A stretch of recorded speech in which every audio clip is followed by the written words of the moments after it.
Hey guys, what's going on? My name is Gordon Matson, and welcome to another edition of my Monday Night Raw review for June the 27th, 2016. And tonight was a very slow, productive Raw, non-productive Raw. You're gonna ask me where we are between thumbs up, thumbs down, and thumbs middle. I'm in the middle of more thumbs middle instead of thumbs down. Like this Raw was just there. There was like nothing really like of actual like there was substance there, but like it was enough substance to keep this to be like a thumbs down showing. What did we? It was enough for me to say, okay, like for me to not go in here and ask you guys like, what did we do? What was the point? What happened of like notoriety on this show? It kept me away from saying that. It kept me away from being that guy, and honestly, it helps. So, I mean, I don't really rate shows like on a scale of 1 to 10. If I'm gonna do like letter grades, I'd call this a solid C minus. C minus, C. I won't go C plus, but C, C minus. That's about it's about right for where we stand here with this. But you know what? We're gonna go to the promotional part of this. You guys know what I like to do here, and I'm gonna show you guys Twitter now because you can follow me on Twitter.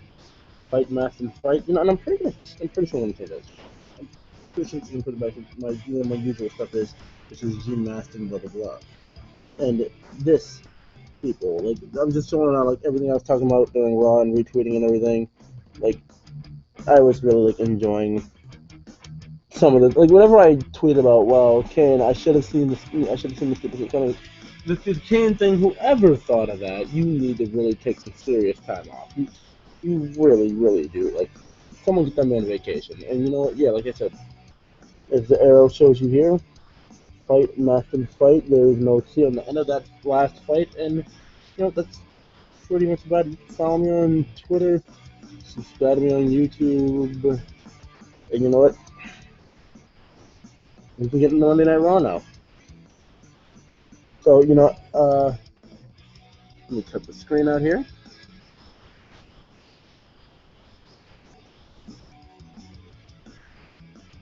And we'll get started. So,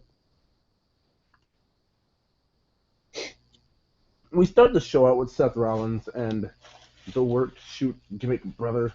Like we're gonna talk about, it's the whole reality era thing. We're gonna talk about Roman Reigns, and everybody's just, yeah, okay. Like I guess this was another way to try and like get sympathy for the man, even though that's not really gonna work when no one already gives a shit and like the suspension thing. Like, everybody already thinks he did it to himself. So you can't get sympathy for a man who already has no sympathy as it is. So I mean, that's pretty much that. But as I go and find my notes here. I don't even take my notes anymore, guys. I have a friend who does my notes for Raw. Like, excuse me. That's what it's become. I have a friend who does my notes for Raw, and that's just like, it's just what it is. But yeah, that's where we stand. My phone just buzzed. Like, oh, okay, yeah, I understand.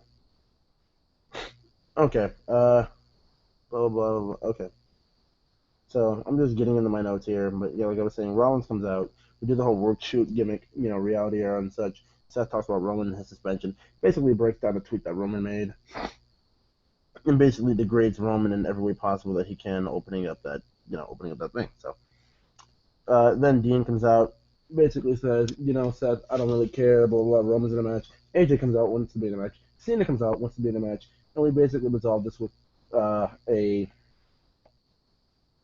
two matches tonight. Cena versus Rollins and AJ versus Dean. Winners of those matches get to be in. Well, if they both, yeah, winners of those matches get to be. If AJ and Cena win, not AJ and Cena, yeah, AJ and Cena win, they're both in the World Championship match, and it's a 5-way. And if not, they're not in it. So yeah, there's that. So that was the first segment. Honestly, it was alright for what it was. I mean, like I enjoyed the work shoot from Seth. Some people said it felt a bit awkward. Honestly, to me, it really didn't, and yeah, I enjoyed it. Okay. So up next, we have Sasha Banks and Paige. teaming up against. Hold on, Sasha Banks and Paige teaming up against Charlotte and Dana Brooke, and I mean, I wanted to see Sasha back so bad. I didn't want her to have to share the spotlight. I understand what happened last week. I get all that. But this was something you honestly could have just done on SmackDown. Like these are the kind of matches that we get on SmackDown that basically progress nothing, and just like if the babyface team wins and the babyface pins the champion or they pin the lackey or whatever, it just basically like, oh, okay, it gives them further credence to talk about it. And like, yeah, I pinned you on SmackDown, yada yada. Now can we get some actual progression on Raw in regards to Sasha going after Charlotte? Because that's what we had last week with Sasha going after Charlotte. So why can't we continue to do that and move things actually forward? Like, this is why people are upset with the state of the women's division. Yeah, you didn't do a 3-minute match this week. Congrats. I appreciate that. I get that. I like that. But what I'm not happy with is the fact that you decided to just go the tag team match. Well, we can't think of anything for Sasha and Charlotte to do. Well, we're probably going to want to build this sword, blah, blah, blah. Like, you realize you have a brand split coming up where you have to move most of these people around back and forth. And I don't know if you have a solid, stable enough women's roster, or you have enough depth with this women's roster to really, shift these women one way or another. But if you're gonna shift the women one way, I would shift them to SmackDown because it's gonna seem like a more wrestling heavy show, and people who enjoy women's wrestling, women's programming, go there because I know people. I'm not gonna drop any names because some of you people may know those people who do not quite enjoy women's programming because they're just stuck in the past and stuck in the ways of the women now were just shit. The women then, well, back then in China's era and all that crap were really like all that was really worth it. And that's honestly not it. You give these women a chance. Like you say, oh yeah, well this person she's cool, this person like, she's cool, but you basically mean is, yeah, she's good. I'm not gonna disrespect her, but she's not shit compared to blah blah blah blah blah from back in the day. Like, dude, not everyone's Trish and Lita. Like, I'm not saying lower your standards. I'm saying actually get to know these people and grow to be fans of them. Like, it's just, it is what it is. But Sasha and Paige going to win. And another reason I'm sick of seeing women's tag matches are, dude, they're just so formulaic. I can't stand it. Like, I just sighed the idea, like, oh my god, the baby face is gonna blah blah blah, stretch for a tag, the heel is holding them. Whew. Excuse me. The heel is gonna what's the heel gonna do? The heel is gonna basically hold them back. They're gonna get out of like the heel holding them, knock the heel out, and then the baby face is basically gonna get the hot tag, and then everything goes down from there. And then the face is one of the heels win depending on what happens. So that's basically about that. Sasha and Paige win, and that's it. And Dana Brooke is the one who taps out here.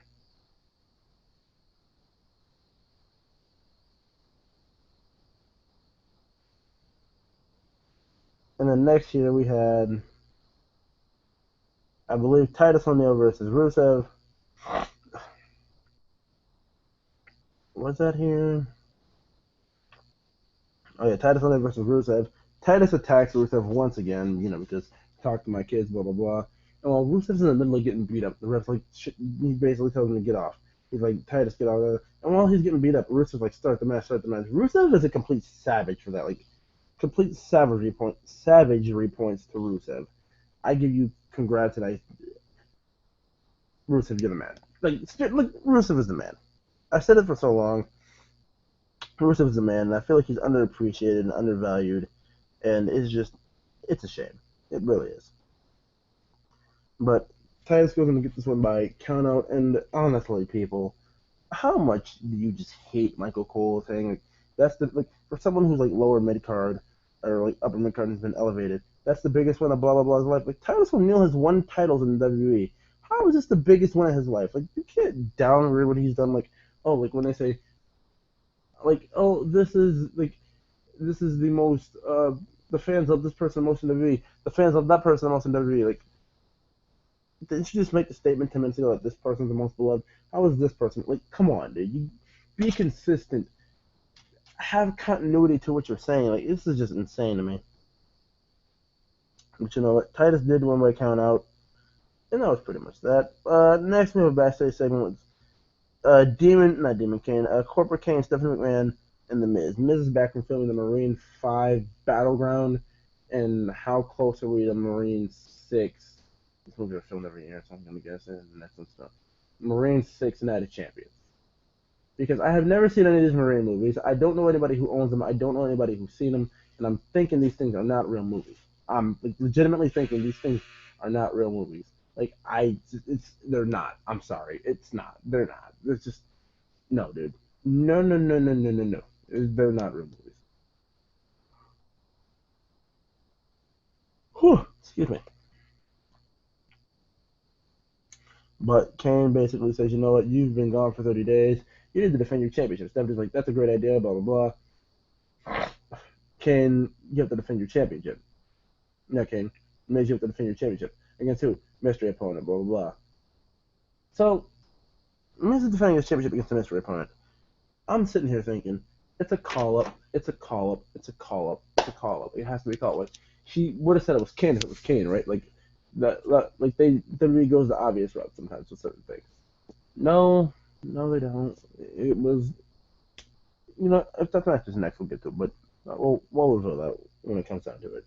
And I'm pretty sure you guys know what I was gonna say, but I just want to stick on track with what I was saying instead of just completely tiring here. Just like, yeah. Up next is the fifth thing of the night. The fifth segment of the night. It's Seth versus Cena. Pretty good match here. Like one of the only good matches of the night. And then basically club interference, which lets Rollins get a pedigree and get the win. So basically, like, you should have known this was gonna happen, and we all knew it was gonna happen. I'm sorry, guys, on my phone. I will turn this volume down now. But we all knew this was gonna happen. Like we basically all knew it. So afterward, like it was still a pretty good match though. Like I really did enjoy it. So I'm not really gonna go over it. You guys, if you've seen it, you understand what I'm saying. Like this is one of the good. Like this is one of the matches we could expect to be like really good. It's Cena Rollins. Come on, dude. Like Cena's gotten so much better in the ring. As I said before, Rollins is just amazing in the ring as it is. Awesome. But we knew AJ and the club would come out. We at least should have thought in our minds that they would be out there to screw everything up. And if that was going to happen, then vice versa in the main event. So Cena basically just he gets caught up and confused and blah blah blah, and pedigree 1 2 3. Rollins wins.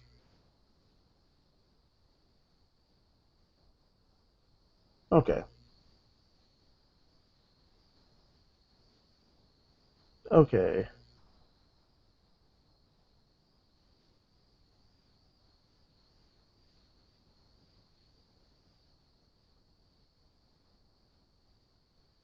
So where are we next?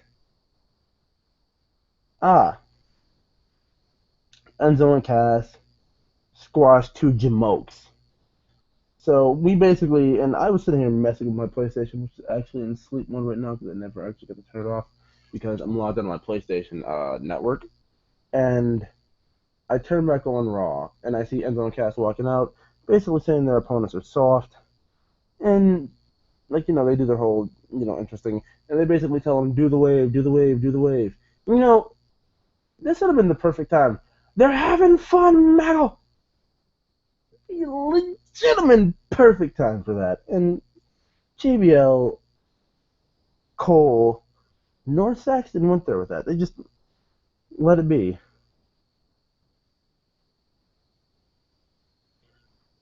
And Enzo and Cass basically squashed these 2 dudes who no one knew their names or seen their faces in about 30 seconds. And then the Social Outcast come out. And this is something I really wanted to touch on.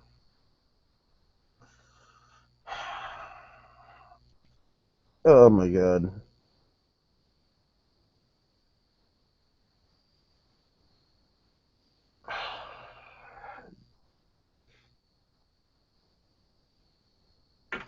The Social Outcast come out. And they talk about their HARD. Hard? That was weird. Like, this is the kind of stuff that you watch wrestling with your friends. Like, you like, Okay, I have a cousin who I watch wrestling with. His name is TJ, and I like sometimes I watch wrestling with him, like show him like, oh, this is cool, that's cool. Like I remember the last thing he watched with me that he actually thought was cool was TLC this past year when the TLC match happened, a triple threat. He adored that just because of the letters and all that crap. But if he were to be watching this with me, he would just call this straight complete gay, dude. Like this is the kind of stuff that makes you not want to tell your friends you watch WWE. Like if you're gonna introduce your friends to wrestling, it's always good to introduce them to stuff that like is really really good first and not like childish. And if there's any kind of comedy in it, it's fun comedy, like Lucha Underground. Like when Cortez Castro, not Cortez, when Mr. Cisco was basically he caught Cortez and Joey uh like taking Dario's money in his office, and Joey's like, "Come on, hurry up before Dario and this hot ninja get back." And Mr. Cisco walks in, feels completely like just abandoned. He's like, "You guys are robbing El Jefe without me." And like that's the one point. And then he got butter. I'm calling the cops. Then that's when Joey just completely pulls the gun and they arrest him. Like it's just off the cut. Like with Cisco walking, I know it's intended to be a serious moment, but he's like, "You guys are robbing El Jefe without me." Like so, like at first he's like, "You guys are robbing El Jefe," and then he said like just a little bit of a pause. Without me, and it's like it wasn't. It wasn't meant to be taken funny. Like I guess that little part was there for the chuckle factor, but like, come on, man.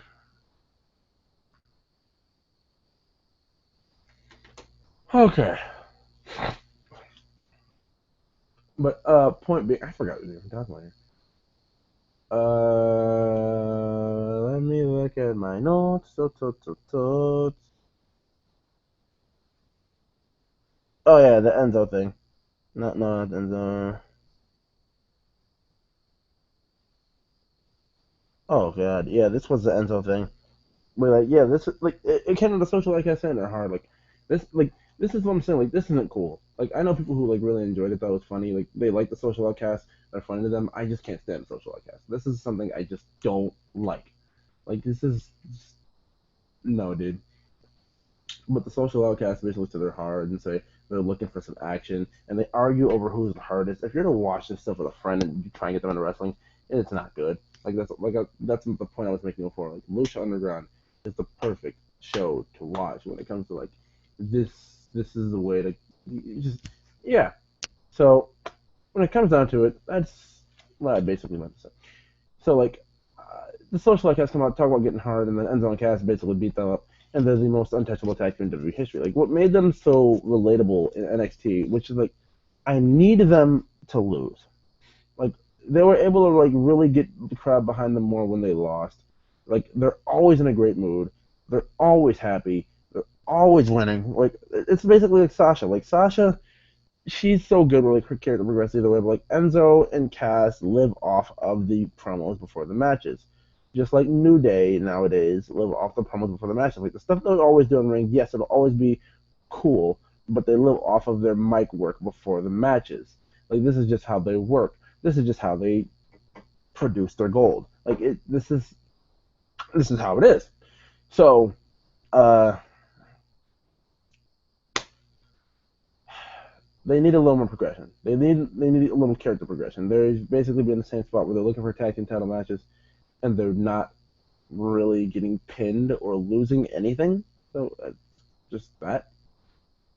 So yeah, a little more losing for Enzo and Cass wouldn't really hurt them, and I'd really like to see it because I'd really like to see how they react to it. Like getting a serious feud, lose a couple matches, and then just you know rebuild from there. And that's just off the top of my head. Like there could probably be a better way to do this, but that's just off the top of my head. So up next, and then we can make Darren Young great again. Let's just skip over that because that's just, I don't even know why. Like I should have just told my friend like anything Darren Young great again or Carlito. I mean Primo and Epico. No. The Special Olympics segment, they basically showed appreciation for Special Olympics athletes and said if you're giving it 100%, you're you know you're good. and I don't mean to disrespect any Special Olympics athletes. I just could not remember the exact quote. I honestly think it's cool that WWE does that because I'm visually impaired. And when I was younger, I used to go out to a small town called Brockport out here and compete in the special, like little version of the Special Olympics they had. I actually had medals, like mostly gold and silver. I got one. I don't think I ever wanted a bronze. I mean, I wanted. I don't think I ever got a bronze, but I always wanted one because I love the color of the bronze. Like the color of bronze medals back then, like the copper, like it really, really, really just I was intrigued. I liked it. But up next, we got Becky Lynch versus Summer Rae. Uh, and it really doesn't happen because Becky, yeah, brawls with Natalia, basically more or less beats her ass, and that's just basically the way it goes down. I'm looking for this from Becky because she loses to Dana Brooke on SmackDown, gets beat up by Natalia on Raw, gets beat up by Natalia at Money in the Bank, and Becky's had enough. Like even she had a fall out video where she's messing with the wrong dog. Long story short, she's messing with the wrong dog.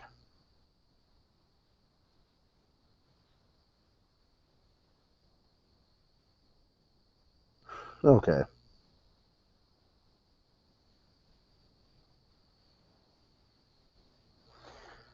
So looking through my notes, I mean, honestly, like I said, I love Becky Lynch and I love the shit that's had to do this.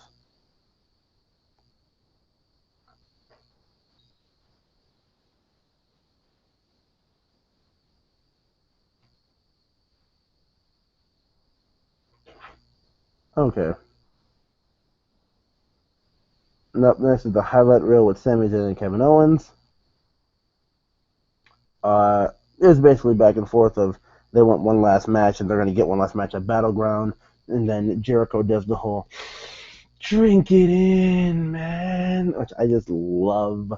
Like, stupid idiot and drink it in, man, are the best thing that happened to heel Chris Jericho. And I will continue to say this is Jericho's best heel work since 2012 with Punk. Like 2010 was cool when he was basically throwing out big names and winning tag titles all over the place. But this is awesome. Okay. And basically after he does the whole drinking in man thing, Zayn and Owens basically super kick the crap out of him.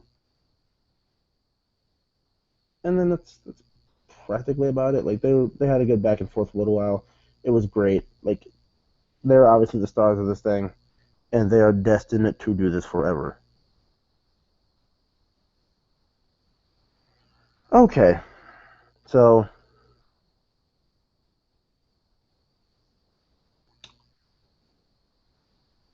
okay, I guess Caleb wants to join me.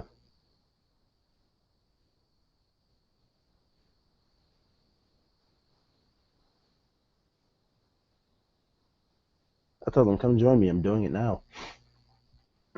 But what was I saying? Where were we? I'm so sorry. Oh yeah, highlight reel. After the highlight reel, oh yeah, Miz versus Kane. Yeah, and I revealed it. It was Kane, people. It was Kane that Miz got thrown in with. Why? Why Kane?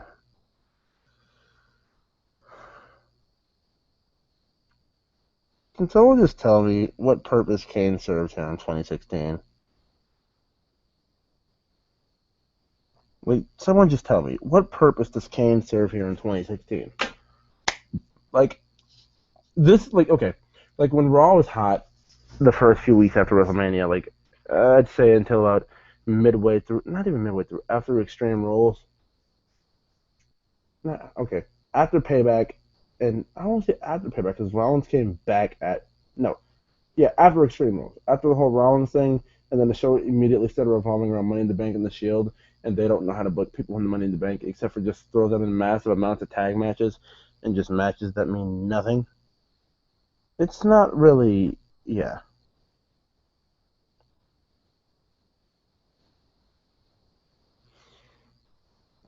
okay, but yeah. Miz won the match with Cam. Maurice fakes getting hurt. Miz carries her out, and then she basically tells Miz she was acting. And then as that happens, Miz hugs her, kisses her, tells her that was the greatest form of acting I've ever seen. And that's basically how that went down. Okay. So,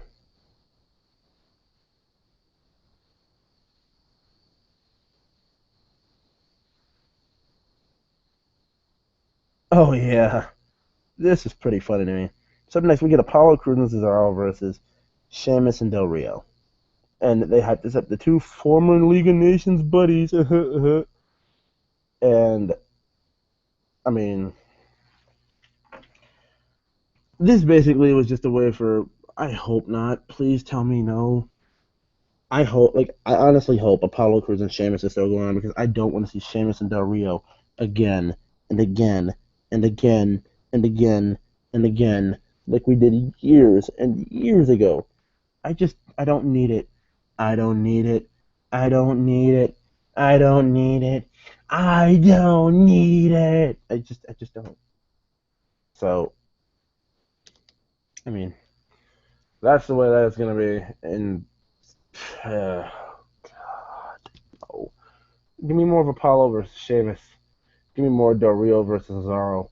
Just let this be like a thing where they tag in on SmackDown and Sheamus gets Del Rio back for injuring him and smacking him to tag him, and then we just never hear of this again. Like WWE likes to do a lot of things. We see it once and we never hear of it again, or we see it twice and we never hear of it again. Let this be one of those things. See it twice, never hear of it again. It's it was the SmackDown version back then. It was literally the SmackDown version. Sheamus and Del Rio was the SmackDown version of Cena and Orton. Just never needs to happen again. Never want to see it again. Seeing Del Rio and Zaguri Sheamus like that give me flashbacks. Some vicious war memory flashbacks like that. No, it does not need to happen. Okay.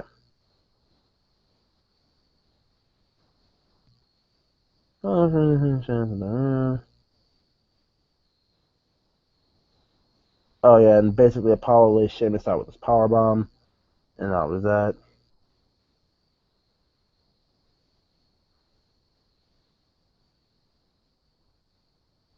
Okay.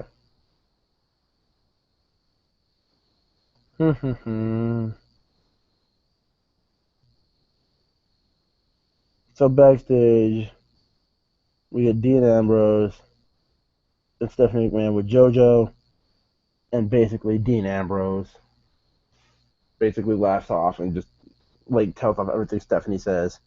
And I need to just put this out there, and we need to talk about this now.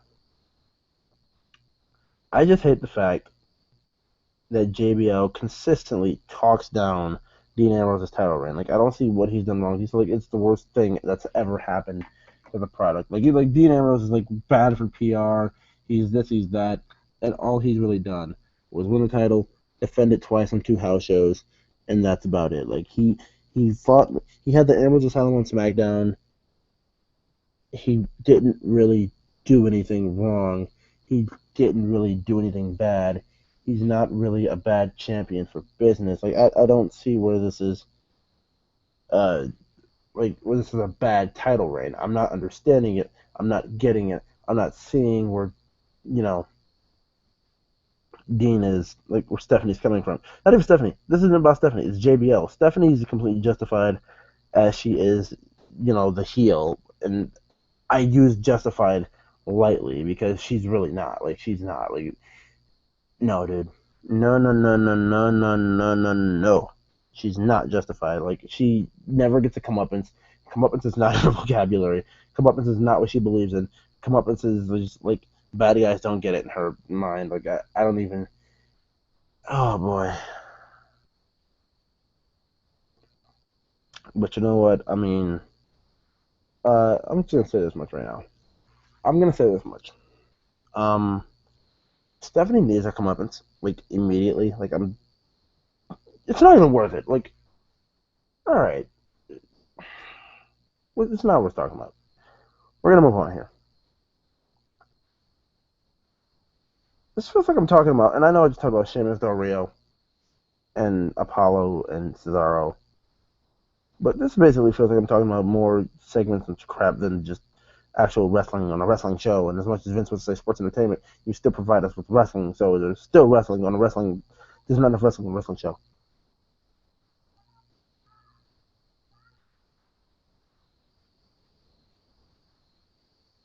But you know what, guys? Hold on one second, because I think somebody's outside my house that I need to talk to. Like it's literally just like like an urgent thing. So just give me 1 second. I apologize, and I'll be back in 1 second. Just give me 1 second here.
I apologize, people. It was on my coworker from work. It was an issue that came up. Like I just got a new job. And if I haven't mentioned it to you guys and you haven't seen the video, I did. And I already had the press charges against somebody. So it was someone from my job who basically came and told me, "Hey, man, we just want to check with you on some of this stuff." And it's just like, "All right, dude, we'll take care of it. I'm just in the middle of a review right now, but you know what? It is what it is."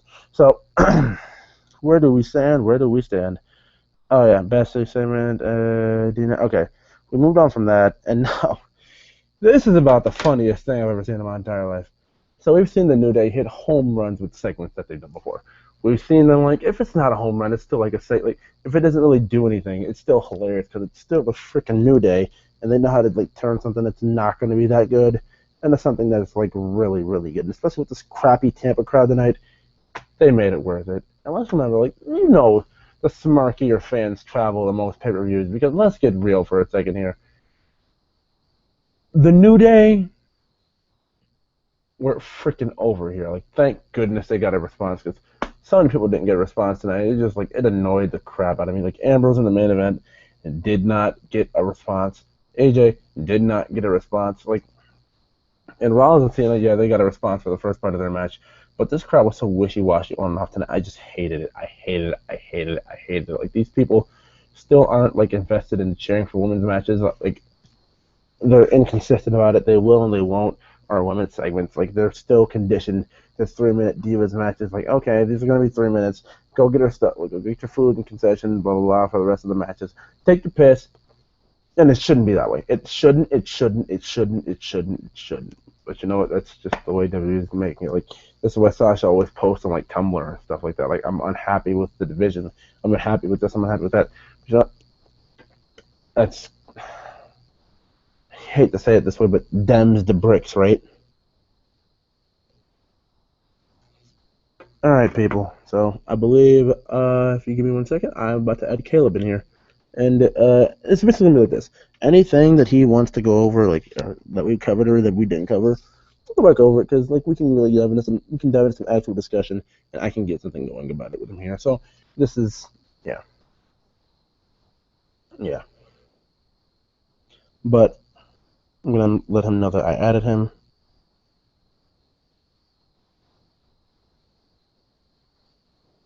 Okay. So where we see, I keep closing my notes, and it's not a good thing that you're doing this. It's funny. I know that I have my notes here, but I don't. Yeah. Okay, so this is the New Day thing. They basically dress up as the Wyatts, and they basically start cutting the whole power positivity promo, making fun of the Wyatts and saying like just roasting them, like, oh, we're gonna roast them. Yeah, we're gonna roast them. And it's like the Wyatts, they stank, blah blah blah. They need to cut it, and then Biggie's like, yeah, popular song, it's on the radio. Yeah, listen to it. And like, it's amazing. And I've said it before, and I'll say it again: how self-aware the New Day is. So I mean, I just wanted to let that be known. Okay, but where are we going from here? Backstage, New Day. Okay, and we're gonna get into the main event here. Dean Ambrose versus AJ Styles. Pretty good match. Like the only other good match of the night besides Cena Rollins. I enjoyed it for what it was, but the problem here with this match was the predictability. Predictability. This is the problem with WWE style matches. There is so much predictability. Like you just had to know. And like people would say, like, enjoy it, man. Like, it's gonna be good. Like, yeah, but you still have to know that Cena's gonna get involved some way or another. It's just bound to happen. That's just the way it's gonna be. Cena's jumping in at some point here, and it's not gonna be freaking fun. Like, come on, dude. Like, it's just like, I'm not gonna say it's not gonna be fun, like, because that's totally not, like, it's not gonna take away from the match. It's gonna take, like, oh, can AJ even win this somehow? Can the club neutralize him? Of course they can't, dude. He's that man who's eventually, no matter what, gonna get what he wants somehow, some way. It's just like this. It's the undeniable Superman story that WWE always tells with this man. But can I get mad at him for that? No, this is where he's gonna be booked forever. And like, if we just continue to get mad at it, come on, people. We got Roman Reigns. And he's gonna be booked stronger than Cena at some point here. I mean, crap. Like, look, he's a 3-time champ in like 3-month span maybe. So, I mean, there it is. But as we still try and get Caleb in here, and if we don't, well, we'll get him in here. We'll get him in. If not, like, we will redo this entire review, people. I will entirely redo this entire review.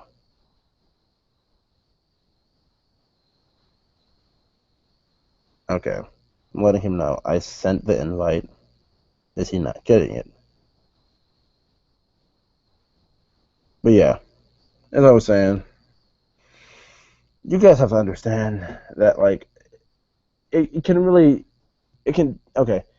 you have to, like, force yourself to, like, say, like, oh, this is going to be a good enough match where I can get into it knowing the finish, like, knowing that AJ's not going to win, not knowing how they're going to, like, the club's going to involve themselves.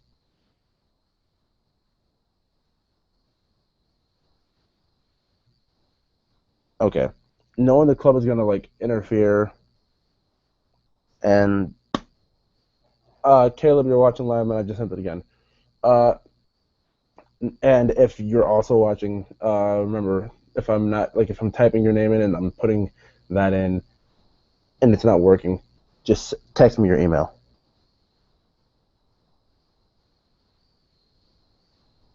Okay. And what do you call it? Yeah, with the club, like, you have to condition yourself to say, okay, yeah, like I said, holy crap. What's up, dude? There we go. Okay. And what do you call it? Yeah, with the club, like, you have to condition yourself to say, okay. Hi, everybody, by the way. Hey, dude, kill that ugly kid in the background. Okay. So what ugly kid in the background? The ugly kid that's coming out of your computer on the background. You have to condition yourself to say, okay. Hi, everybody, by the way. Hey, dude, kill that ugly kid in the back. Like, it's all repeated. I had you playing, I didn't even realize, dude. I thought that was on your end. I was like, what the fuck is going on? Yeah, hello, everybody. Better late than never, Yeah, that's what I'm saying. Like, I'm gonna get you in here at some point. That's what I was saying. Exactly. I'm not too punctual. If people haven't realized that by now, I'm pretty flaky. But I'm here. I'm queer, and I'm ready to review wrestling, baby. Speaking of queer, okay. So everybody, we've basically at this point, like, I wasn't at the main event before you got here. Well, like when we first started talking about it, I wasn't at the main event, but I'm basically there. So at this point, for anybody who wants to, like, it's basically we create conversation when Caleb's here, and it's a beautiful thing. It So really is. It's poetry in motion. It it, is. it really is. So this is what I'm asking: is there anything you want to go over, especially the social outcast saying we're hard and we're looking for action? Yeah. Oh, if we're gonna work off that, which I think that whole segment was probably written by Vince. That's what I deduced from the boner humor, which is always a good avenue for comedy for Dude, any. I totally didn't find that funny. I looked at that as one of those things where, like, you want to show your friends this is the way you wrestle. I look at you like, It was brutal. That was that was sarcasm, guys. But yeah, dude, I thought I don't know what the fuck, why they are now scripting Enzo Amore. Like, you can tell, like, what the hell are they trying to get going there with that wave, man? That was weird. It dude, was that awkward. has Kevin Dunn written all over it. Like, Vince and everybody hate when they do the wave. Kevin Dunn, like, yeah, you totally want to show them that you're not invested in anything that they're doing by showing a wave. That's what they do. Like, you're trying to force a wave. Like, come on, dude. And this crowd sucked as it was, so, yeah. Yeah. I don't. They didn't like suck as much as they were sort of just like they were really kind of on and off like so much. Yeah, Like they were like, like when certain people come out, they usually get reactions, and you don't give them reactions. Owens and Zayn came out, and you barely heard Olay chants. You oh, barely heard any kind of pop for Owens at all. It's just yeah. I was gonna say Owens always gets a pretty substantial like pop. He always gets a pretty significant pop, and today he got nothing. in the main event. In the main event, Ambrose got nothing. Rollins got no reaction. It's just like, come on, dude. Yeah, it's like they were tired out by that point. Because, I mean, really, Cena and Rollins should have been the main event of the show. And, I mean, even that match is kind of where the show climaxed. I feel like that's kind of where, people. That's where the lull hit, the 3 hour lull hit, where you just smack that wall, and you're like, oh my god, come on. Yeah, I'm saying, like, it was just tough to top that, man. Like, that was a great match. I thought it was a good match. Well, you want to know what the saddest part about that was, though? What? That was the beginning of the 9 o'clock hour, and then after that was done, it was like midpoint, and it's like, dude, your timing is horrible. Like I always said, WWE timing for Raws and pay-per-views, especially pay-per-views, is horrible for how they structure things. Like this match, the Cena Rollins match, should have started at the beginning of the 10 o'clock hour and went to maybe midpoint, and then you squeeze in the New Day thing, and then you hit Ambrose and Styles if you're gonna do it that way. If you want Ambrose and Styles to be the main event, because Ambrose is champ, and I understand where they're going there. Yeah, no, that makes sense. I didn't mean like literally it was the main. It was the. I feel like it was just such like people got so involved with that segment because I mean if Rollins and Cena are just I hate to say enigmas, but like they're like such enigmas in a way like where that was a pay-per-view match that you got right there on TV. And I love personally when Cena and Rollins work together. I think it's fucking awesome. I love those two together. It is, dude, and like I've said for the last couple of weeks, Cena is last year was the best wrestling year of his career. It seemed like last year, for some reason, everything just clicked, and I think we might talk about this because it might be the massive amount of indie guys that he's working with and he's working off of. But shit, dude, it works for him. Like it seems like every match John Cena wrestles now is an indie guy, and I think the last flat match that John Cena had was against Alberto Del Rio.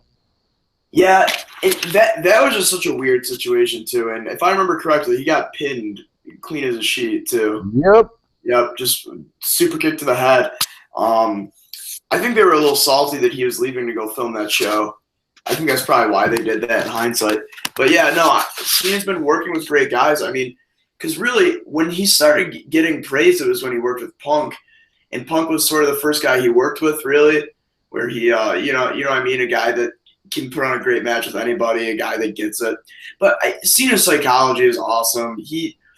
And what he lacks in athleticism, I mean, because the guy's not an amazing athlete by any stretch of the word. See, lacks in athleticism. See, I think I did this the proper way. I should have did it. Like I said what happened, and then I basically mentioned who won, and I gave my thoughts instead of like going through the match. Like, this is what happened in the match. Like, if we're gonna talk about athleticism, Cena's dropkick tonight, Rusev's dropkick tonight. Okada, you got competition, buddy.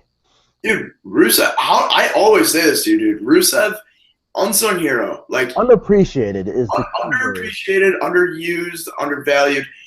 I don't know if they're going to achieve what they hope they're achieving here by kind of like hitting a hard reset with him and literally taking him back to 2014 as if nothing happened.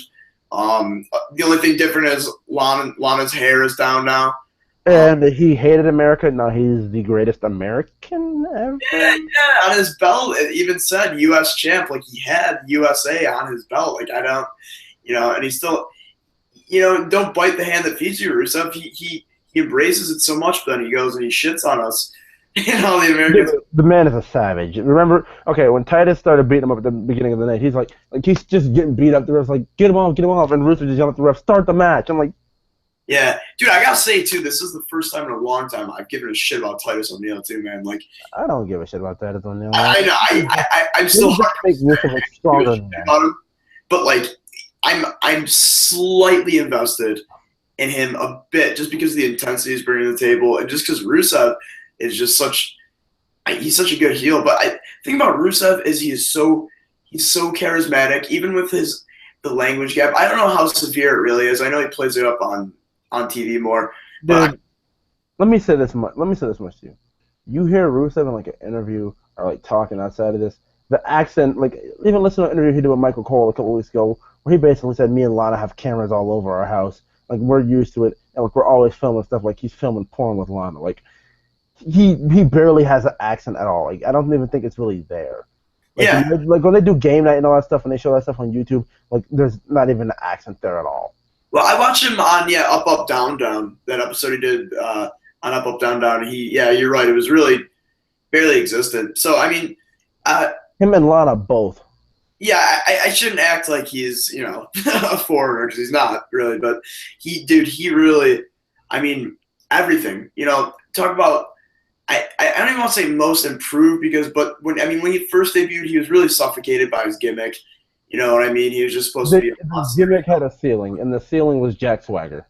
And yeah, that's not a very high ceiling. No, actually, the ceiling was Cena, but then that was instant burial.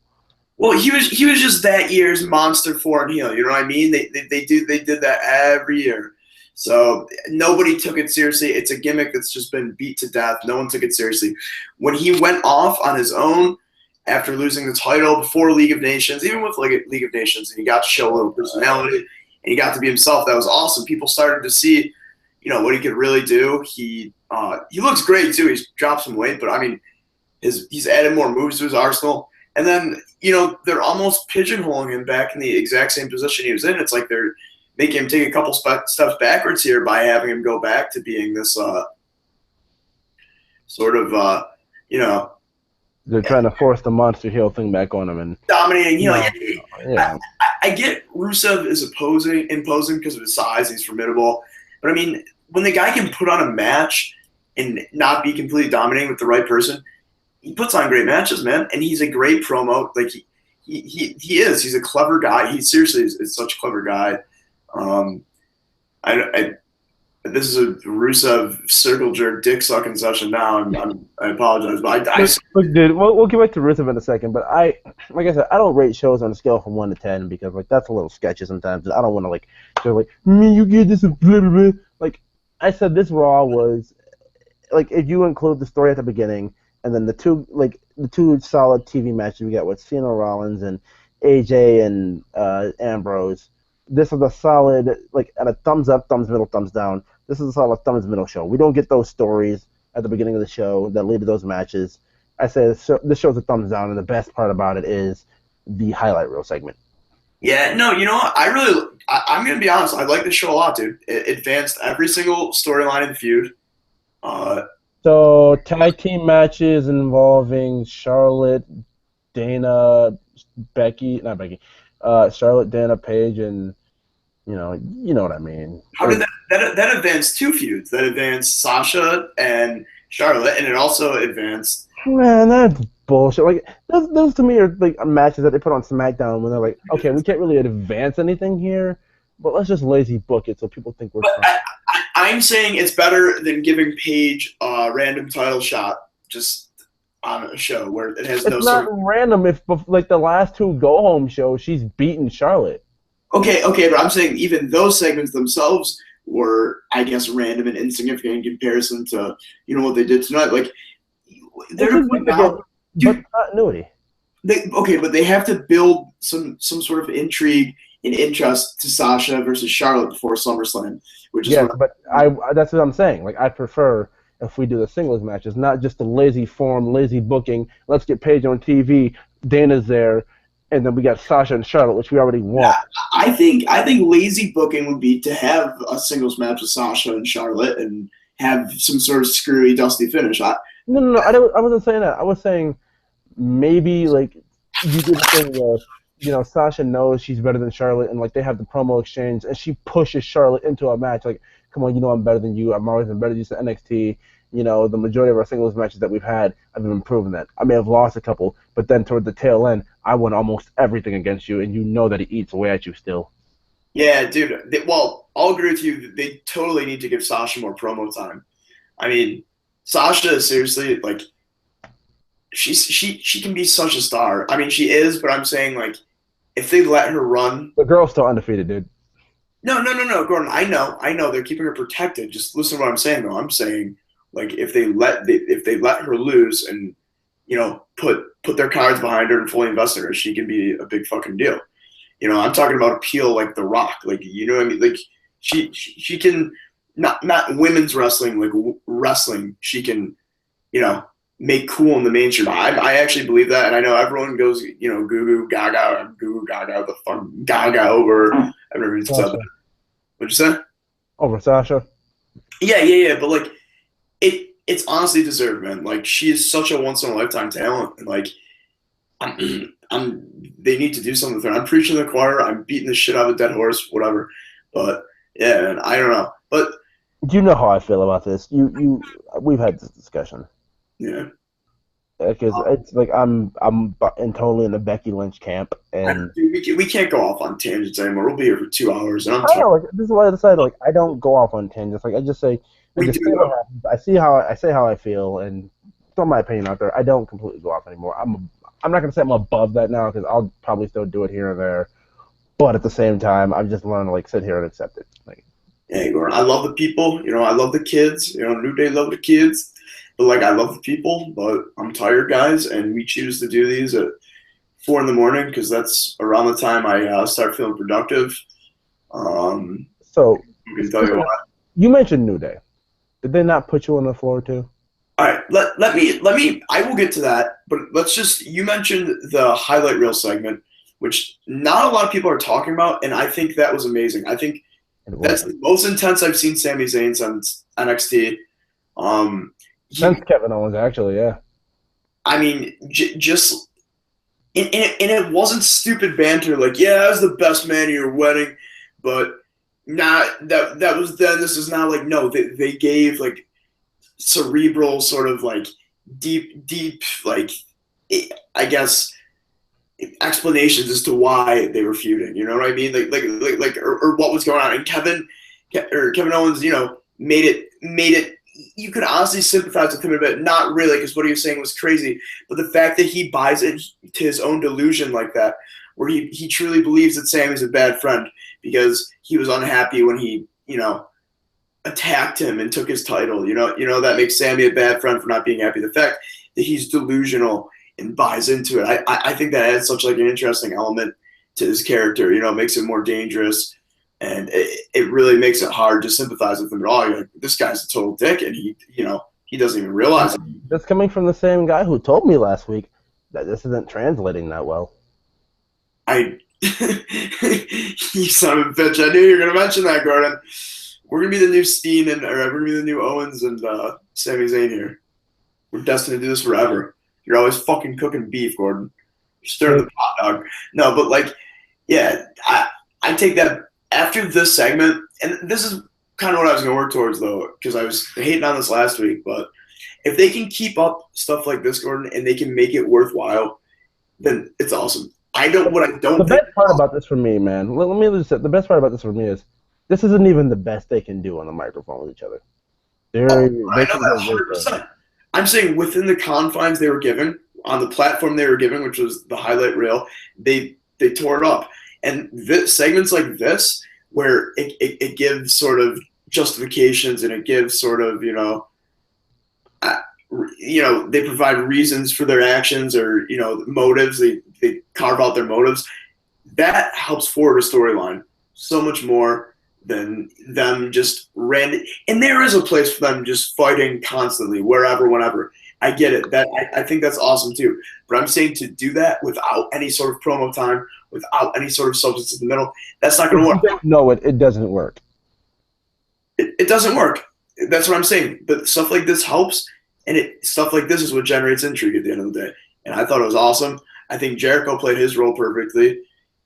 This is better than Jericho's. Man. This is better than his Shawn Michaels heel run, his quiet suit wearing heel run. This is the most. I mentioned a couple of those heel runs. I'm like, this is better than the 2010 heel run where he just said big words and won tag titles. This is better than the 2012 thing with Punk.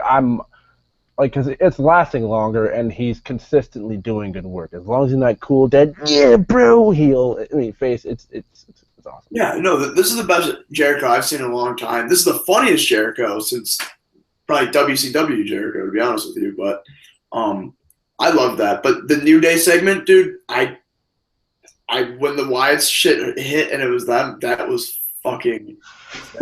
Wrestling made me laugh in a long time. I was sure New Day would be the ones to eventually get me to crack. Half the time when you find something guilty inside of a wrestling context too, or when you find something funny, not guilty. Oh my god, I'm so tired. I'm fucking scrambling my words. But when you find something funny inside of a wrestling context, you feel guilty about it. You know what I mean? Because it's like it's not really funny. You take it with pleasure comedy, and only you understand it. Yeah, well, you take it with a grain of salt because it's wrestling, and you're like, whatever, it's cheesy. But I mean, this was funny as hell, man. And Big E fucking wearing the overalls, and I love it. And Xavier, I hope what they're building towards here is Xavier's just fucking with Bray. That would kind of really bury the Wyatts in a way, but my god, I think that'd be hilarious if Xavier. Bray thinks he has him, and then it all climaxes to something where Xavier's like, drifting over towards them during a tag match or something. And then he just starts peeling over laughing, and they all start laughing. It turns out they were just fucking with the Wyatts the whole time. I think that'd be great. If they're to break up the New Day, I don't know the obsession with breaking up tag teams. Again, I'm preaching the choir with this, but New Day is not a tag team you break up. The Shield, those were guys that had debuted together. They had never had singles run. There was money in them as singles competitors because they were all such unique and dynamic personalities. A group like the New Day, where they thrive and they're better as like a cohesive unit and they're better collectively than they are. Any of them would be on their own. Dude, Kofi threatened retirement if the New Day breaks up. And he should, man. Or they should go somewhere else and be the fucking New Day. Go to Japan and fight the Elite. But I think that would translate better in Ring of Honor. I don't think Japanese people would understand. Yeah, they wouldn't find it funny at all. They'd just be huge heels. It would translate better in Ring of Honor, if anything. But I'm saying they could still get a New Japan match out of that. But I that's not here nor there. But we just sound like the fucking smarkiest of smarks, dude. Dude, if they break up the New Day, they should just go to Japan. Like, oh god, that was bad. That was bad. I apologize, people. I'm not usually like that. I promise. I'm tired. I'm drunk. I'm not really drunk, but I'm tired. But dude, if they break them up, and I get the brand splits coming, but dude, Big E, you can tell even when he's out there on the mic, as comfortable as he is now, after he says something, he always looks over to either Kofi or Xavier. I picked up on that. Like, they're kind of his safety net, their comfort blanket, whatever. Kofi has become way more charismatic. I think Kofi might do okay on his own. The only one that would do well on his own is Xavier. Because Xavier Woods has and people don't realize this, but I mean, he just has a lot of natural charisma. He's an amazing actor. He's a great promo and super, super underrated wrestler, man. Like, the guy can work. I mean, that plancha he hit, was that 2 weeks or 1 week ago? It was the last time we reviewed together. It was, when the Styles Clash thing happened on the floor. Yeah. But I I don't know. This better not really lead to anything serious. But yeah, I love Kofi Kingston stuffed his ass. I don't know what he stuffed his ass with, but he's trying to duplicate Eric Rowan's hammy, his ham ass. But I don't know. That was classic. That was good. That was great. There was some iconic moments from this Raw. The best part about this entire New Day thing, the Demon coming out, dude. Finn Balor teased his debut tonight. He teased the Demon's debut, and you know what? The Demon was a Raw tonight, Gordon. Oh my god. The Demon Kane. Dude, whoever wrote that needs to take a couple of days off, go sip a couple margaritas, sit on the beach, rethink your life, and just dude. I almost stopped watching at that point. I almost stopped watching not because I was mad, but I almost stopped watching just because I felt so fucking dumb. I was mad at myself. I was like, how did we all were. They felt the right to tease us, and I figured if they wanted to tell us it was Kane, they would tell us it was Kane right then and there. Yeah, right. Like what? It's almost like they were thinking about doing something, and then they were like, nah, fuck it, just send out Kane. We'll wait. Like it's almost like they were thinking of maybe like debuting like somebody, and then they were just like they got gun shy, piss shy, and they're like, nah, we'll do it later. Just whatever, Kane, go out. Come on, I never thought I'd picture myself saying this shit in 2016. But Miz is too good for this shit. I'm sorry, man. What'd you say? I said Miz is too good for this shit. I know, right? No, dude. He is. He really is. Like, and at the same time, too, it's like Miz shouldn't believably beat Kane, but also like fuck Kane. Like, I mean, the guy. He's this is our second count-out finish on this show. What was the point to this match? There was none. That's what I thought too. Just like, especially in the WWE landscape in the year 2016, a Kane versus Miz match on TV is just so out of place, man. It's like, a new era, right, bro? Like it's totally a new era. And well, I thought too the Miz would just be a transitional champion too for the IC belt, and I like him. I really like him. But I don't know what they're building towards. I think the IC belt is more of a deterrent than it is to help to anyone because no one takes it seriously anymore, dude. You gotta have a guy that'll make the belt. You can't have somebody debut. When I was hoping that someone would debut and win the Intercontinental title, I thought to myself, I don't think that. I don't want that because the belt has no prestige to it anymore. It has no prestige, and you immediately get like lowered from it. Like it's not gonna help you. Exactly. You're not gonna help it. Like people don't know. Card. No one's gonna think you're a main eventer or plausible main eventer, or that you'll crack through that ceiling because you have the Intercontinental belt around you. People, even casual fans that don't read into it as much. I hate saying the word casual fans, but I guess fans that don't watch as often, that don't read into it as much, even they realize the Intercontinental belt, like, they realize, well, this guy's not going to go anywhere as long as this belt's around his waist. They're not going to actually give him some sort of main event push. He's going to have to, you know what I mean? Like, just when, say, Kevin Owens was competing to be number one contender for the WWE Championship when he had the Intercontinental belt, everyone knew he's not really going to become the number one contender for the WWE title. They're not gonna work a storyline like that. No. I don't know. I hope that doesn't become the A title on like SmackDown. I hope they get the World Heavyweight title. Maybe bring the big gold belt back. But just like when Kevin Owens lost the championship to Dean Ambrose in the Last Man Standing match, it was basically like, and they had Dean in the Royal Rumble. It's like they're not gonna make Dean both champions. Like, yeah, exactly. He won't be a believable winner if we keep this belt on him. That's exactly what I mean. So, and even a casual fan recognizes that, or a fan. I'm sorry. I knew Triple H was winning, but you had to know the fan kicked in when Dean was in the final two. Mm-hmm. You had to know. Mm-hmm. The only other thing I really want to touch on is just the end zone cast segment. The way it was the perfect time to say they're having fun out there, Maggle, instead of demasculating high flyers and saying, "Oh, he's so fun to watch you hitting the red arrow," or Apollo kicking up and like, "Oh, he's so fun, Maggle. He's having fun out there." Like, this was the perfect time to say they're having fun out there, Maggle, because they basically squashed two Jamokes. Yeah, another thing too, you have two Jamokes out there. I get having local talent on, but like. You have two Jamokes out there. You have so many tag teams that are not being utilized right now. You have so many tag teams that could go out there and they could have just done the job. and whatever. At least they're getting TV time. Why not just have the match with the social outcast in the first place? If they're actually building to a feud with these social fucking outcast, dog, I don't know. This shit's going to be rough for a while. Because that's not. This is what I said about Enzo and Cass and Sasha Banks. These are the statements I'll make on them. They need to lose to have character progression because Sasha is the girl who wants to always prove she's the best because she feels like, and she doesn't really have to, but she feels like she has that chip on her shoulder. When she proves it, she rubs it in your face. Well, see, Gordon, that shit works in NXT, but when you lose on the main roster, you almost lose credibility in the fans' eyes. Yeah, I know you lose credibility. That's why, like, Sasha comes back and eventually wins. And I'm not saying tonight was the time she supposed to lose. I'm saying at any point that she could have lost, she could have came back and regained the credibility and rubbed in people's faces. And see, I was just saying that, and that's a heelish way to get over. That's heel heat right there. Like, and this is a problem. Sasha should, point being with Enzo and Cass, they worked off of emotion in general.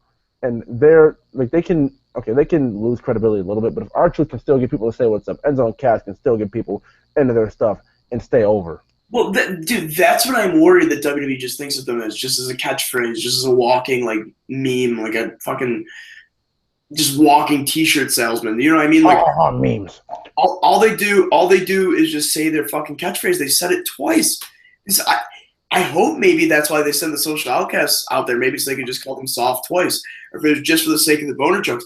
But you didn't even need to have that fucking squash. Like, I get that, so they look, credible. They look like they could compete for the tag titles one day. But the wave thing was so unnecessary. You're neutering Enzo, and you can tell Enzo's trying so hard to make these written lines sound like they're organic, sound like they're original, but let the guy be himself. Like, you know what I mean? It's so sad to see something that works in NXT come up to the main roster.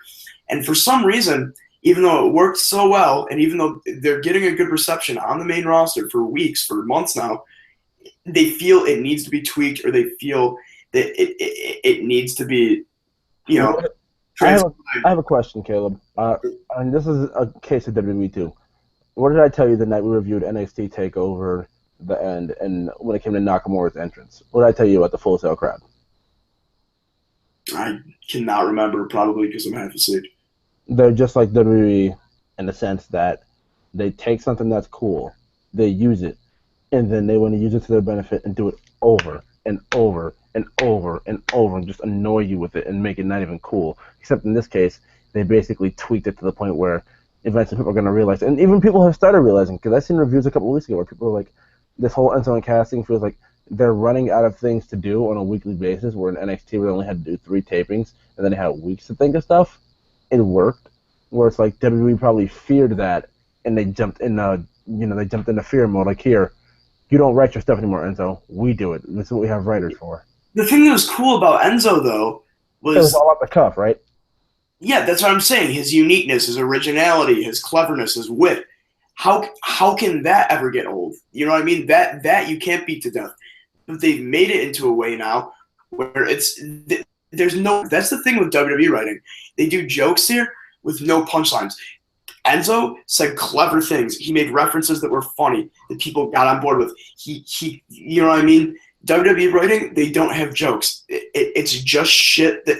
It's so fucking lazy. It's just to scratch the surface, and it pisses me off. If I'm sitting here, if a 19-year-old boy watching wrestling in his fucking house can think to himself, wow, I could write a better backstage segment than that, then you're doing something wrong, man. I get you want it to be condensed and sort of watered down so everyone can understand, but don't insult us. We're not mentally disabled. We can deal with a little substance every once in a while. You're taking Enzo and you're neutering him for no reason. When this guy, people keep making comparisons to like The Rock, the levels of charisma. The guy is more clever than The Rock, I think. The guy is so charismatic, and Dude, The Rock has guys who like do write his stuff. Like Talk is Jericho a couple weeks ago. One of the head writers for WWE, who's not the head writer anymore, but he was the head writer for like 12 years. He was there on Talk is Jericho saying that he worked for The Rock, and like there are times The Rock will call him before he's gonna go on Raw or anything, or he'll go like to a big, award performance or whatever, and call him and ask him for some stuff, and ask him like to write some stuff and like print it out, send it to him, fax it to him, whatever. Yeah. Well, Enzo, no. even if that's the case, Rock's delivery is still amazing, and he still obviously is good at ad-libbing and improv. But Enzo is just on another level, man. And I remember I was watching the Talk as Cass and Enzo were on Talk as Jericho, and this was a couple months ago. Check it out; it was a great episode. But Enzo says on there, or no, they're on the Austin podcast. They were on. Oh, yeah, I remember that. Yeah. My bad. But he says, I don't get nervous. He says he genuinely never gets nervous. He never gets butterflies. He just goes out there and he does what he does. And that's a good way to make sure that you're not going to fuck up. Like, you know what I mean? He's not nervous. It's just second nature for him. He loves this. And the guy is so clever, and he can be such a big star. And I think Triple H knows that. A lot of people know that. And I mean, his look, that's a unique look that no one has ever seen. I don't know. Enzo's another thing with Sasha where I just get so fucking heated about it, because it's like they're just sitting on money.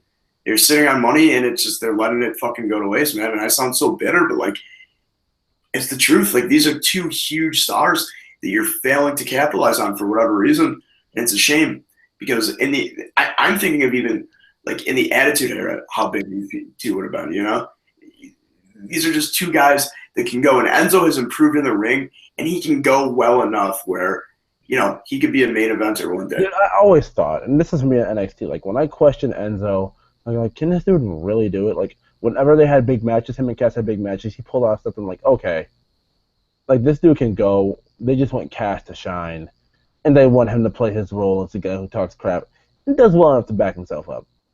Yeah, well, that's the thing, dude. People like Cass right now. People are gonna fucking hate Cass. People are gonna resent him when he's the one getting pushed after him and Enzo break up, and it becomes obvious that he's, you know, a Vince guy. People are gonna hate Cass. I'm telling you right now. Dude, I see it. Like, I don't know if I ever told you this back in NXT, but I was never a fan of calling Cass. People were like, dude, why don't you like Cass? Like, the dude's amazing. Like, it's not that I don't like Cass. It's like I'm not gonna like what he's going to become. Exactly. Because I like him as a guy. I like what he's doing now, kind of. You know what I mean? But you can just tell he's gonna become this, like, not even in kayfabe, but just in real life, this corporate shill that is like a yes man. That, you know what I mean? And I'll say it this way: you said Rock Lowe was a comparison for Enzo. I'll say Cass has seen levels of comparison of charisma, because he knows how to work a mic, and he knows how to work a crowd.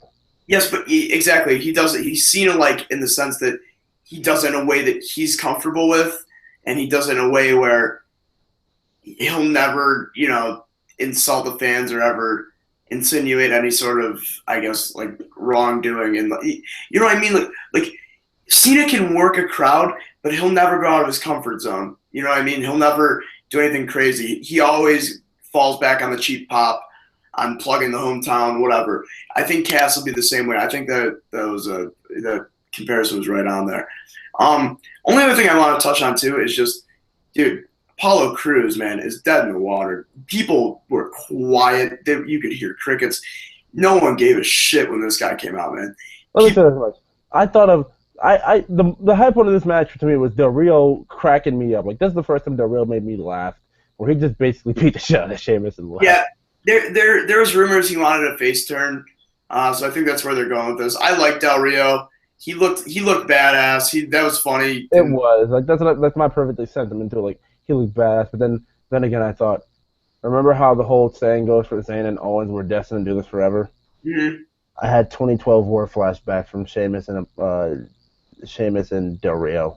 Oh my god, dude! But you know what? It's better than Big Show and Sheamus, man. Anything beats that. That was 2012 too. Oh my god. For the world title for like fucking 5 pay-per-views, man. Oh, but dude, yeah, I like to call Del Rio the Mexican Daniel Bryan with his C chant. I feel like that's gonna get over big. I don't know. I don't like Del Rio that much, but I'm whatever. I don't like Del Rio as a person. I don't like Del Rio for what he did in Lucha Underground. I can't stand Del Rio as a person. Like, but what he did tonight actually cracked me up. It doesn't take away from how I feel about him personally. And no one's gonna give a shit about him as a heel, and it seems like he wants to be a face. So test the water. I mean, hey, dude, that's pretty much all I want to talk about. I feel bad for being late. Yeah, my You can blame Gordon for that, though, guys. You know, Gordon's the type of guy that wants all the limelight all the time, you know? So, Hey, man. you know, Anytime I try something, I mean, this guy's busy. I mean, no, last week. we call Gordon the John Cena like circa 2009, 2010, where he buries other YouTubers. I'm a young rising star, and Gordon just will not let me have my way. He has a shovel. And you know, people are upset about it, but I mean, he's the man right now, you know. So Let me say it like this. Let me say it this way. Wait, what? Do you think you'll ever turn heel, or? I mean, who? Wait, do you think I'll like you? I'm saying you. You're getting pretty stale as a babyface. You know, you've been at the top for so long. People want a new young babyface like myself, and they want a Gordon heel turn so badly. But are you going to give it to the people? Let me put it this way, Dwayne. When you don't show up for 4 weeks straight and then come back and say, I want to be the guy who gets over, I'm not going to let that happen. This is my show. I'm here satellite right now, Gordon, okay? You hear my what? My form of via satellite is just me texting you. That's my form of Dwayne The Rock Johnson satellite footage right there.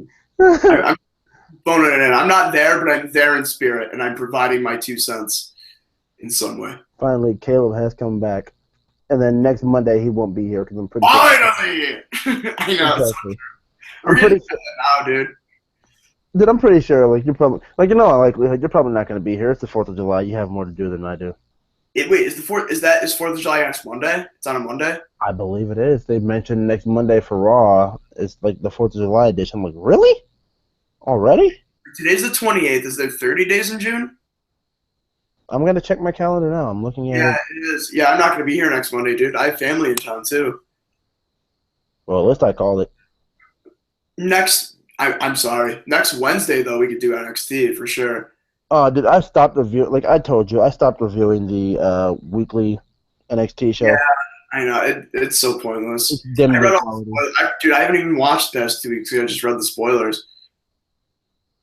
I mean, don't ruin anything for me. I'm not gonna. But I still have to watch Best in the World. That's how I came out to watch wrestling today. I'm watching it myself as well. Mm-hmm. We didn't miss much, but did you see Jay Lethal got his hair shaved? Oh my god. Yeah, that happened on ROH TV. That didn't happen at Best in the World, but yeah, I'm upset, dude. He's the only dude rocking dreads still. Like, wow. I wanted to know. Well, I know Lethal. Did you see the pay-per-view, or did you hear anything about it?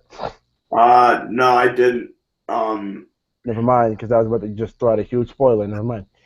Yeah, don't throw it, because I'm probably gonna go watch right now. Actually, that's what I was planning on doing. But, yeah, Adam Cole shaved his head at Ring of Honor TV. Anything to get heat, huh, Cole? Anything to get heat. Exactly. Because he knows rocking with the Young Bucks, he's not getting a single boo, as if he already did before. Yeah, but looks like a Jay Lethal face turn. Jay Lethal's officially held the title for over a year. Opposite, he shows right up in NXT because Jay Lethal, as you know, is my favorite wrestler in the world. And Moose is about to be in NXT, and I can just see that going horribly. Yeah. And Roddy left too. When Moose gets Roddy going to NXT is inevitable. The only thing is Roddy, he's gonna flounder there. I mean, he's too generic, even in NXT. I've said it to everyone else who asked me, Roderick Strong is so good, why has he not ended up in NXT or WWE yet?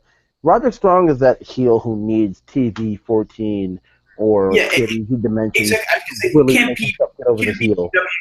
He can't beat PWG heel Roddy in NXT, so it's not gonna work. But we'll see. I don't know. Moose, I think Moose will fail. But the thing is, if you call it Moose or you get Moose, I don't see a reason why you need to have someone like a Titus O'Neil in the roster anymore. It feels like Apollo Crews mixed in with Titus O'Neil. Yeah, I mean Moose does have charisma, but that's someone I see being more over with a Raw or SmackDown audience than an NXT audience. NXT would like him the first few times, then he'd start kind of getting heat. But, yeah, I really think Moose would probably get more over on like a a bigger, more mainstream worldwide platform just because of his name alone and the Moose chants, and he's a former football player. It's somebody I could see Vince creaming his pants over, really. Dude, fantasy booking idea. Creaming his britches. All right, you know how Austin Aries is a dickhead little fucking prick heel, right? I missed his fucking heel turn because I didn't watch it. And I went back and watched it, and that was amazing. It was great. Like, he's just sitting there dancing with Jose, and he turns around and just I don't know how we got so much heat on that forearm. He just turns around and just whoop. 10 times during the heel turn where I was like, okay, he's doing it now, right? And then I just fucking gave up hope that he was turning heel. I was like, wow, this is a really fucking stupid segment then. And then just on the announcer's table, he fucking smacked him. I was like, thank God. I felt bad for Jose, but at the same time, they started chanting Austin Aries. I'm like, well, it worked. Yeah. It's just funny, though, that goes to show how great NXT is. They're writing. They got No Way Jose over, and not only did they get him over, they got him over to the point where in 3 weeks' time after his debut,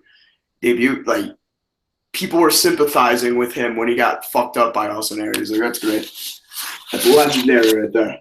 And we're about to get a Jose Aries feud where Jose is losing this because Aries needs some credibility.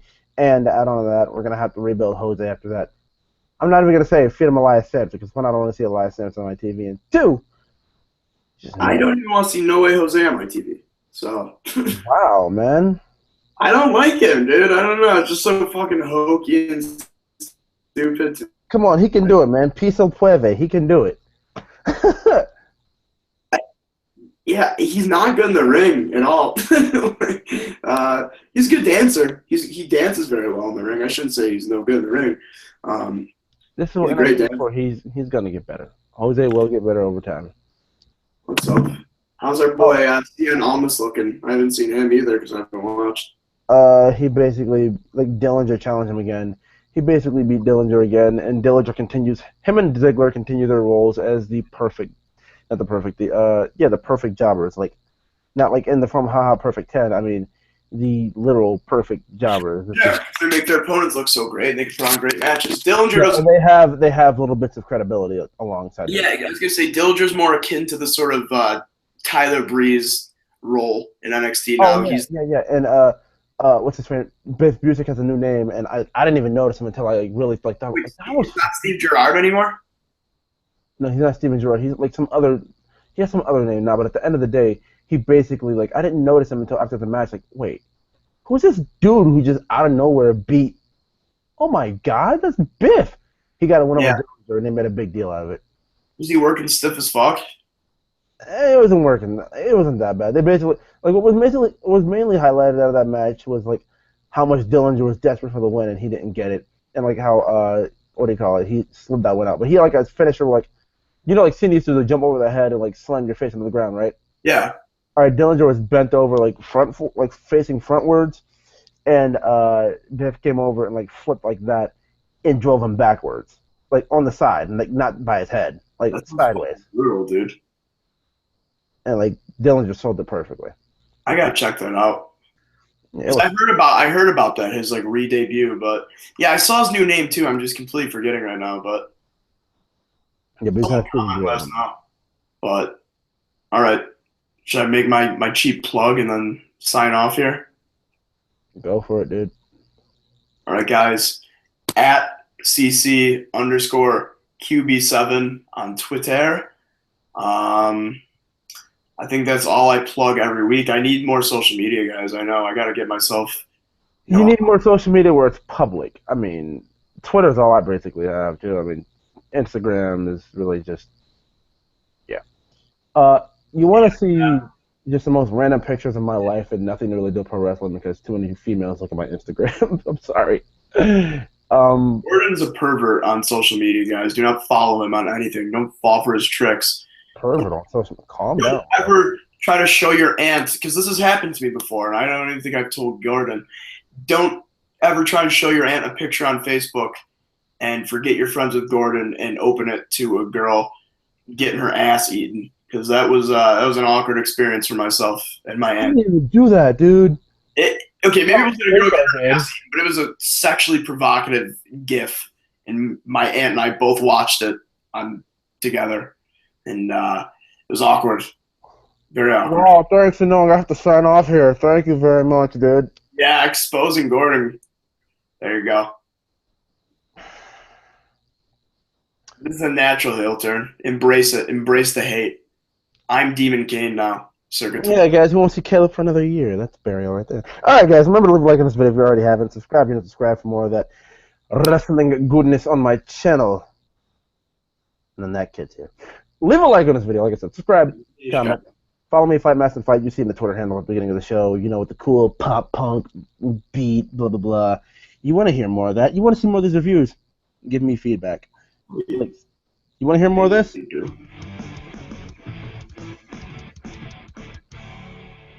You want more of that? Give me feedback. Yeah, bro. Shit shreds. You know you want more of that. You know it. And see, Caleb has already gotten good feedback. Like, oh, dude's amazing. Keep him around. I try. He does try, yeah. For anybody, he's basically put me under the dirt. All on me.